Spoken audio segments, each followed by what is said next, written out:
В регионе сейчас наблюдается резкий спрос на ряд социально значимых продуктов. Сахар, мука, крупы. Вместе с этим значительно на эти товары выросли и цены. Насколько обоснованы действия предпринимателей, еще выясняют. Но фрукты, овощи, чай и кофе подорожали с начала месяца по всей стране. Все потому, что эти товары считаются наиболее чувствительными к колебанию курса валют. Так, например, поставщики упаковки для чая уже уведомили чайные фабрики о повышении цен на 10%. Оплата за такие поставки идет в долларах, поэтому цены скоро вырастут. Однако во многих торговых точках региона ценники увеличились в один момент и одинаково на все товары. Мониторинг цен в Ингушетии проводит Минпромсвязи. Все цифры фиксируют в бланках, где указаны социально значимые продукты. Вперемешку идет. Сейчас проверяющие находятся в одном из крупнейших сетевых магазинов. Здесь мука стоит 72 рубля, хлеб 18, картошка за 32. А лук по акции можно купить за 23 рубля. Продавцы поделились, на какие продукты чаще всего меняются цены в последнее время. На молочку там, на овощи, на фрукты. Здесь еще при входе посетителей предупреждают уточнять цены на кассе, потому что они меняются каждый день. Но потребителю не продают более 5 единиц одного товара. Консультантов тоже застали с наклейками в руках. Делятся ценники, не успевая менять. Правда, если сравнивать с другими объектами, значительных изменений в магазине не произошло. Повышение от 3 до 7%. И еще нужно отметить, что у них масло подсолнечное, они держат цену, так как они заключили соглашение. Вот у них масло за 109 рублей. Предельная норма устанавливается сетевыми или магазинами, которые заключили соглашение непосредственно с производителями. Вот, кто подписал соглашение, у них есть своя установленная цена, и вот они придерживаются этой цены. Это цена на сахар и цена на масло. Полки с сахаром в магазине опустели. Неудивительно, ведь здесь он стоит 55 рублей, в то время как цены даже на оптовых складах поднялись до 80 рублей. Ранее Минпромсвязи заявил, что запасы сахара значительно сократились на оптовых точках, а в магазинах розничной торговли прилавки сахарные не обновляются. Жители Ингушетии жалуются и на стоимость муки. Если еще 2 недели назад 25-килограммовый мешок можно было купить в пределах 600-700 рублей, то сейчас он на 200 рублей дороже. Люди считают, что на фоне ажиотажа и паники происходит цепная реакция. Я думаю, что не обоснованно, потому что это же не из Турции товар. Это же все местное, это же Краснодар возит там или еще кто это. Ну, близлежащие регионы поставляют. До такой же степени нельзя.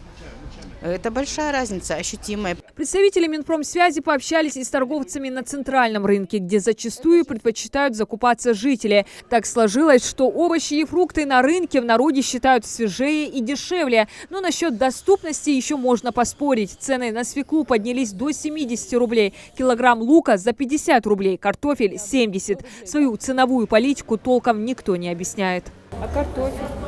Это тоже 60. А сколько он у вас стоил еще неделю-две назад? 2 недели. Я постоянно картошка 50 купила. А многие при виде проверяющих покинули свои прилавки. А нет продавцов? Да вот нет продавцов. Обижали. 150. Ранее Минпромсвязи заявил, рост цен по сравнению с предыдущей неделей составил от 2 до 5%. Связано в основном с тем, что продукты питания возятся в Ингушетию поставщиками из соседних регионов. Соответственно, помимо прочих, в стоимость входят расходы на транспортировку, которые значительно увеличились с повышением цен на горюче-смазочные материалы. Правда, недобросовестные предприниматели повышают цены и без всяких оснований. Мы не можем им указать, добавить, не добавить. Почему? Потому что это рынок. Иман должен шалавар, что по-разному, у каждого свое все равно. Есть люди, вообще не добавляют. Почему? Потому что у них иман больше. Есть такие люди, которые хотят нажиться на это, даже есть такие люди. Мы не можем их заставлять, чтобы они делали по-другому. В ходе рейдового мероприятия представители Минпромсвязи побывали и у оптовиков. У них, как правило, и закупаются местные розничные магазины и павильоны. Здесь уверяют, что цены больше, чем на 10% не поднимали. Эти помидоры стоят вот там. Нет, разные. Парадайз, сорт, он дороже идет. Помидор, цихалар, мы что, они не добавляют. В любом случае, если эти люди берут помидоры, они 5 рублей же должны добавить, чтобы заработать деньги.